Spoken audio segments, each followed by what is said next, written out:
Hi, Steve here. Over these next few videos, we're going to be looking at some of the common assumptions that people make, what we believe are myths around investing in property. Hopefully these videos will give you the belief and the confidence to start or continue or grow your property portfolio, and give you that confidence and dispel some of those what we believe to be myths around being a property investor.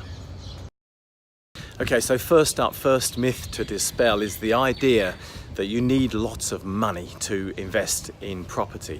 Well, it's just not true. For those who've been through our courses, you'll know that it's all about other people's money. It's all about finding a strategy and then finding the funds, absolutely, but it doesn't have to be your own funds. It doesn't have to be the pot of money that sits behind you. It can be, and that might be something that some people choose to do, but it really isn't something that is necessary. It absolutely can be done, and we can say this with confidence because of the so many people. And one of the things that Roger and I enjoy most about performing property is celebrating in the successes, especially when people come from very little indeed to becoming financially free in a short space of time. So it absolutely isn't true that you need lots of money to invest in property.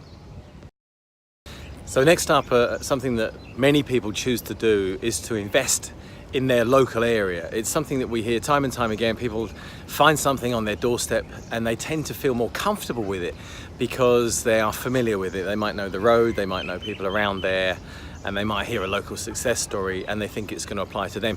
Where more often than not, a better investment might be somewhere, I don't know, up the country, across the country, in an area that you don't yet know.